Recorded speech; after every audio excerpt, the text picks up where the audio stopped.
this time.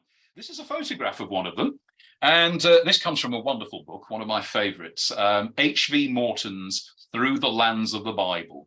Morton was a great travel writer, wrote many books, of course, on the British Isles, but also travelled around the Bible countries and followed in the footsteps of St. Paul and others at a very interesting time in the 20s and 30s, when you could get access to places that are not so easy to access today. And he visited the desert monasteries of the Wadi Natrun.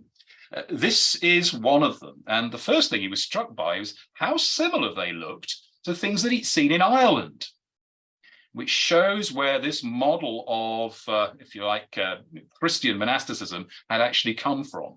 The desert model was replicated in many places around the Roman Empire and even beyond its fringes.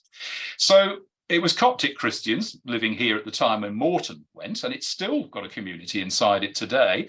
And you got the idea. This is basically what Pachomius must have set up at Tebenisis in the 340s.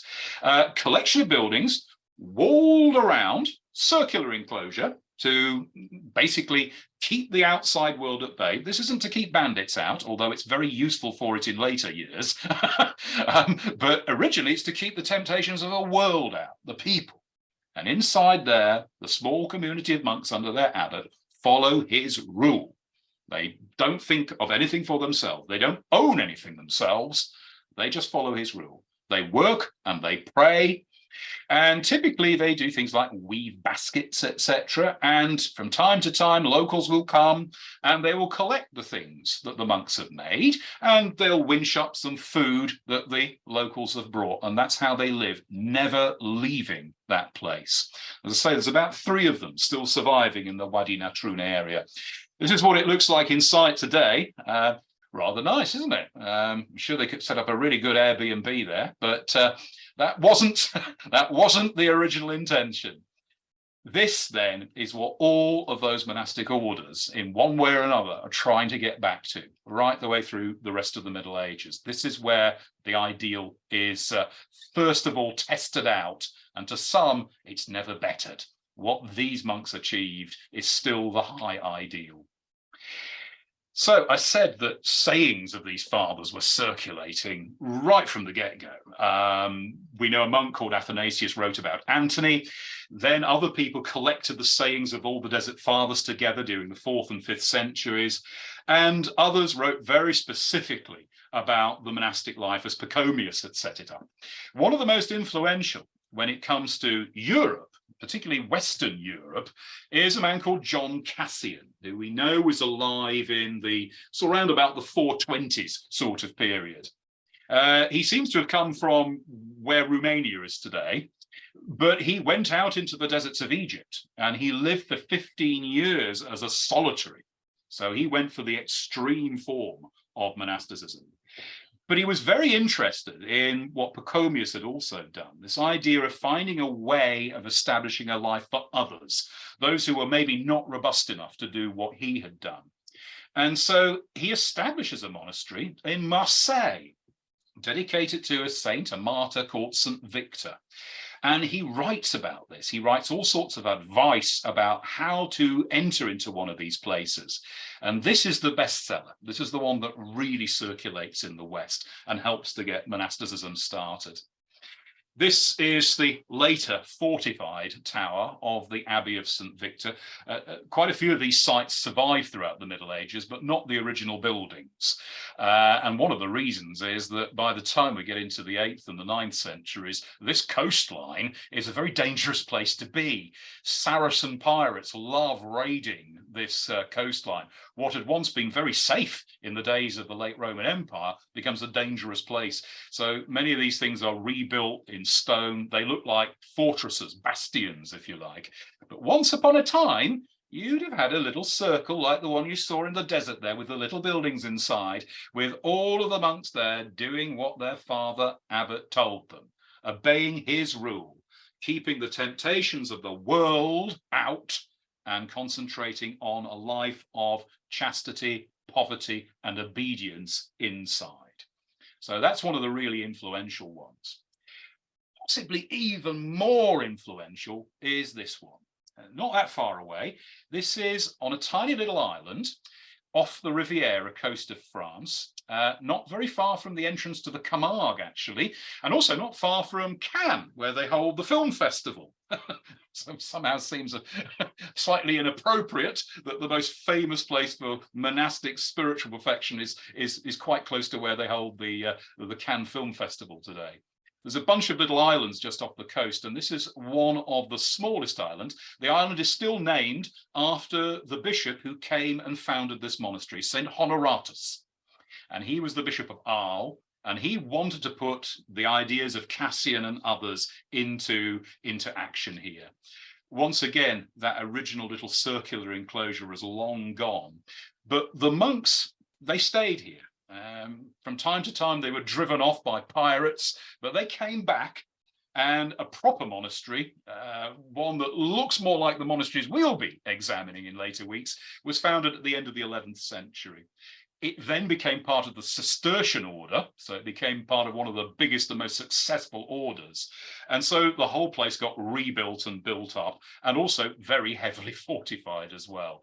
So don't think that the monks of the 5th century were living in this. This is later medieval.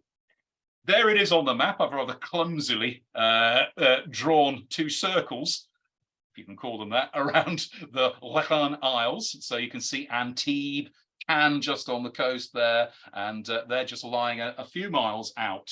And this is based on one of the smallest. There it is. And you can see the fortified monastery standing out to sea. The Cistercian monastery of the 12th and 13th centuries is just inland from there. But imagine once upon a time, people living in enclosure like the one you saw in the Egyptian desert. That's what the first monastery would have looked like. It was very harsh here. Lots of churchmen traveling through late Roman Europe, they visited here because they'd heard that it didn't come more ascetic than this. This was the next best thing to going and chaining yourself to a pillar for 30 years. If you couldn't do that, then you would get the closest to it by entering this monastery. A very, very harsh way of life, very, very strong discipline. And here is a point. Yeah, who writes these rules? Well, in these early days, it's down to the individual abbots. They write their own rules. So you might get an abbot who is rather kind-hearted and understands that, monks need looking after and all the rest of it. You might get an abbot who sees it rather differently. And within a century or so, there are many competing rules, some of which are quite accepting of human frailty, others of which are not, and prescribe all sorts of terrible punishments, including beatings and starvation for infractions of all kinds, etc. After all, that's part of the mortification of your flesh. But it's not very practical in keeping a community together if everybody's being beaten to within an inch of their lives. Leran, by all accounts, was very, very harsh indeed. But many who came and looked at it, they loved it. They liked it. One man who travelled here was called Benedict Biscop, and he came from Northumbria. And it was one of the places that inspired him and his friend Wilfred to start founding monasteries up in our part of the world. Yes, Jarrow and Monk Wearmouth, etc., they take their inspiration from this place, which we think was first founded, first community here in 410. So right at the end of the Roman Empire. This is the blueprint for Western monasticism on the little island of St. Honoratus, part of the Leran group. Not everybody was impressed.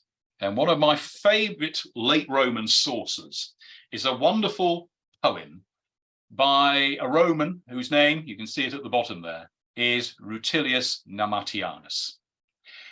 His poem is called De Reditu Suo. It basically means coming home. A little bit about his story.